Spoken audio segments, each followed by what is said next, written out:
আসসালামু আলাইকুম। সুপ্রিয় শিক্ষার্থীবৃন্দ, বার্ষিক মূল্যায়ন 2024-এর ডিজিটাল প্রযুক্তি অষ্টম শ্রেণীর আজকের এই ক্লাসটিতে তোমাদের সবাইকে স্বাগতম। আজকের এই ক্লাসটিতে আমরা অষ্টম শ্রেণীর বার্ষিক পরীক্ষার জন্য পাঠ্যক্রম সিলেবাস, মূল্যায়ন কাঠামো, শিক্ষণকালীন মূল্যায়ন এবং সামষ্টিক মূল্যায়নের প্রশ্ন পদ্ধতি সম্পর্কে জেনে নেব। সর্বশেষ আমরা প্রশ্নপত্র নিয়ে আলোচনা করব। সম্পূর্ণ ভিডিওটি মনোযোগ সহকারে দেখার চেষ্টা করো এবং এই ভিডিওটি তোমার বন্ধুবান্ধবের সাথে যত বেশি পারো শেয়ার করে জানিয়ে দাও। সামষ্টিক মূল্যায়নের প্রস্তুতি নির্দেশিকা প্রকাশিত হয়ে গিয়েছে। তো প্রথমে আমরা দেখতে পাচ্ছি ডিজিটাল প্ল্যাটফর্মে ব্যক্তিগত তথ্যের নিরাপত্তা ঝুঁকি 27 নম্বর থেকে 52 নম্বর পৃষ্ঠা পর্যন্ত পড়তে হবে। নাগরিক সেবা ও ই কমার্সের সুযোগ গ্রহণ করি 53 থেকে 75 নম্বর পৃষ্ঠা পর্যন্ত পড়তে হবে। সমস্যার সমাধান চাই প্রোগ্রামিং জুড়ি নাই 76 থেকে 107 নম্বর পৃষ্ঠা পর্যন্ত পড়তে হবে। চলো নেটওয়ার্কের সাথে সংযুক্ত হই 108 থেকে 126 নম্বর পৃষ্ঠা পর্যন্ত তোমাদের পড়তে হবে। এরপর রয়েছে মূল্যায়ন কাঠামোতে বরাবরের মতো শিক্ষণকালীন মূল্যায়নের জন্য 30% বরাদ্দ রয়েছে এবং সামষ্টিক মূল্যায়নের জন্য 70% বরাদ্দ রয়েছে। তো শিক্ষণকালীন মূল্যায়নে প্রশ্নের ধারা ও মানবন্টনে আমরা দেখতে পাচ্ছি অ্যাসাইনমেন্ট বা ব্যবহারিক কাজের জন্য তোমাদের 10 নম্বর বরাদ্দ রয়েছে। একটি নমুনা প্রশ্ন এখানে উল্লেখিত রয়েছে। 1. শিক্ষণ অভিজ্ঞতা 3 এর সেশন 6 ও 7 পৃষ্ঠা নম্বর 66 নাগরিক বা ই কমার্সের উদ্যোগ গ্রহণ করার পরিকল্পনার উপস্থাপনা প্রণয়ন করো।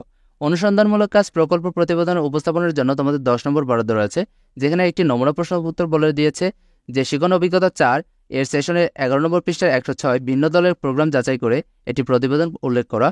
আর সর্বশেষ রয়েছে শ্রেণীর কাজ, পাঠ্যপুস্তকের সন্নিবেশিত একক ও দলগত কাজ, ছক পূরণ, বক্স পূরণ, ফ্লোচার্ট অঙ্কন ইত্যাদির জন্য তোমাদের 10 নম্বর বরাদ্দ রয়েছে। আর সেখানে একটি নমুনা প্রশ্ন শিক্ষণ অভিজ্ঞতা 5 এর সেশন 6 পৃষ্ঠা নম্বর 122 এখানে কেবলের সাহায্যে দুটি কম্পিউটারের মধ্যে নেটওয়ার্ক সংযুক্ত স্থাপন করি। এই টোটাল হচ্ছে তোমাদের 30 নম্বর, যেখানে শিক্ষণকালীন মূল্যায়নে তোমাদের প্রশ্ন করা হবে। বিশেষ দ্রষ্টব্যতে বলা রয়েছে প্রদত্ত উদাহরণসমূহের বাইরে অন্যভাবে কাজ দেওয়া যেতে পারে, এগুলো নমুনা মাত্র। ভিন্ন ভিন্ন প্রেক্ষাপটে শিক্ষার্থীদের ভিন্ন ভিন্ন কাজ প্রদান করা যেতে পারে। এবার আমরা সামষ্টিক মূল্যায়নের প্রশ্নের ধারা ও মানবন্টন জেনে নেব। অভিক্ষার ধরন হচ্ছে লিখিত, আর এখানে 15 নম্বর 100, সময় হচ্ছে 3 ঘন্টা সময় পাচ্ছ। বরাবরের মধ্যে প্রথম অংশে থাকছে নৈবিত্তিক অংশ, আর এখানে বহু নির্বাচনী প্রশ্ন, এক কথায় উত্তর। প্রশ্ন সংখ্যা 15টি থাকবে বহু নির্বাচনীতে এবং 10টি থাকবে এক কথায় উত্তরের জন্য। এই টোটাল 15 এবং 10টি সবগুলোর উত্তর দিতে হবে। প্রতিটি প্রশ্নের জন্য এক করে টোটাল 15 এবং 10-এর জন্য 25 মার্ক পেয়ে যাচ্ছ। সংক্ষিপ্ত প্রশ্নোত্তরের জন্য তোমাদের 10টা প্রশ্ন থাকবে, 10টারই উত্তর দিতে হবে। 2 করে টোটাল 10টি প্রশ্নের জন্য 20 নম্বর বরাদ্দ রয়েছে। রচনামূলক প্রশ্ন প্রেক্ষাপটবিহীন 5টা প্রশ্ন থাকবে, 3টার উত্তর দিতে হবে। টোটাল 5 করে 3 5-এ 15 নম্বর পেয়ে যাচ্ছ। রচনামূলক প্রশ্ন প্রেক্ষাপট নির্ভরের জন্য প্রতিটি দৃশ্যপটের বিপরীত 2টা অংশ থাকবে, 7টা প্রশ্ন থাকবে, 5টার উত্তর দিতে হবে। আর 8 নম্বর করে 5টি প্রশ্নের জন্য 40 মার্ক বরাদ্দ রয়েছে।